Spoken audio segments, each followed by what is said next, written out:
Isang gabi, nag-aya yung aking katrabaho na mag-inuman sa kanila. Tapos pagpasok niya sa kwarto, dalawa na sila. Yung pala kasama niya na yung kapatid niya. Ngayon sabi ko, jackpot, parang gano'n yung masasabi mo. Yung may kamukhang artista to, parang mga Marian Rivera. Pagising ko, yung ate niya na lang yung kasama ko, hindi ko na nakita yung isa. Pangalawang mangyayari, no? Roleplay na kami niyan. Pleasure, ganun pa rin. Jackpot.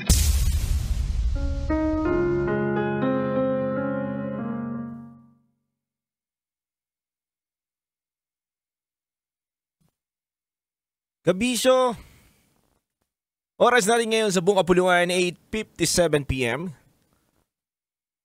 At kayo po ay nakatutok ngayon sa 90.7 Love Radio.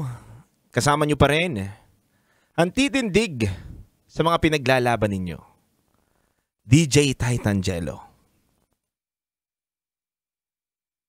Mga kabisyo, ikaw rin ba ay katulad ng nakaraang top secret caller natin na jumakpat sa dalawang babae na magkapatid? Alam natin na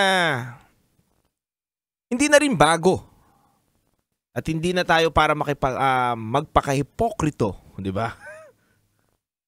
Na bago sa atin yung ganitong salita na may tao o may kakilala o may narinig kang kwento na nakipagtalik siya sa dalawang babae. Yes, tama kayo kabisyo. Yun po ang naging caller natin nakaraan sa ating top secret, na nakipagtalik po siya sa dalawang babae at hindi lang po magkaibigan, hindi po magkakilala, kundi magkapatid po ang nakakasama niya sa pakikipagtalik. Mga kabisyo, kung titignan natin ang dalawang side ng storya na to at dalawang side ng mga kwento nito, may mga tao talagang hindi sang-ayon at hindi nila gusto yung ganitong relasyon o pakikipagtalik sa dalawang babae o sa dalawang lalaki, isa ang lalaki o isa ang babae. Pero kabisyo, may mga tinatawag din kasi tayo na tao na fetish nila yung ganito. Gusto nila na hindi lang yung isang tao ang kanilang kasama sa pakikipagtalik, kundi dalawa, tatlo, o apat. Hindi man ako ay eksperto kung ano ang dapat natin itawag sa kanila at sa pag-iisip nila na ganun. Pero para sa mababaw ko lang na kaalamanan, ay tinatawag itong me fetish yung isang tao sa ganito. Gusto niya na dalawa yung kasama niya. Gusto niya dalawang babae o dalawang lalaki ang nakikita niya. O minsan pa nga, tatlo silang babae o tatlo silang lalaki. Pero hindi natin kinukwento o ino-open dito mga kabisyo para i-normalize yung mga ganitong bagay. Pero binubuksan lang rin natin ang inyong mga mata, di ba? O kaya kaisipan na talagang meron na nangyayaring ganito at hindi nanggaling sa ating kwento kundi sa mismong caller natin sa Top Secrets.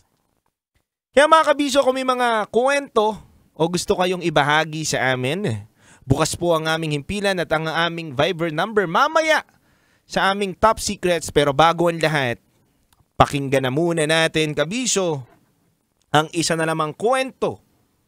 Nakapupulutan natin ng aral. At minsan, yung kwento na mapapakinggan natin sa Top Secrets mga kabisyo parang kwento na rin pala natin. Kaya mga kabisyo, ang aking katanungan lang ngayong araw na to,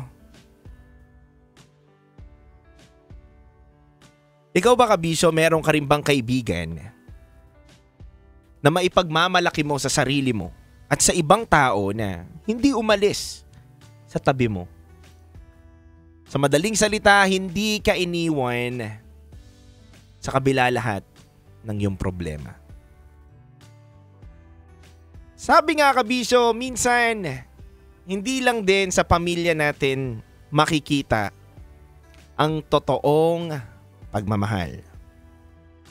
Huwag din daw natin iset aside na meron pa rin totoo at tunay na kaibigan sa paligid-ligid natin. Maswerte ka kung matagpuan mo to. Malas ka naman kung natagpuan mong kaibigan ay hindi totoo. Kaya mga kabisyo, alamin natin ang storya ng ating secret file sender. Mamaya, sa aking pagbabalik dito lang yan sa 90.7 Love Radio. Kasama nyo pa rin si Titan Jello at nag-iisang basa princess natin na si DJ Rocky Terra sa programang Rocky Secret Files with Titan Jello. Kailangan pa bang i-memorize yan?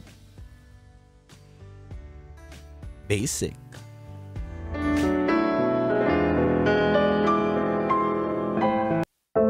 DJ Rock, halo-halo ang nararamdaman ko. Kinakabahan ako, natatakot ako, gusto kong tumakbo pero hawak niya ang kamay ko. Iba't ibang babae, iba't ibang conversations. Rocky's Secret Files. Your story they never knew existed. Tinuruan niya ako kung paano maging isang mahusay na kabit. Yung puso ko parang sinasaksak sa sobrang sakit. Rocky's Secret Files. Secret Files. With Titan Jello. Rocky's Secret Files.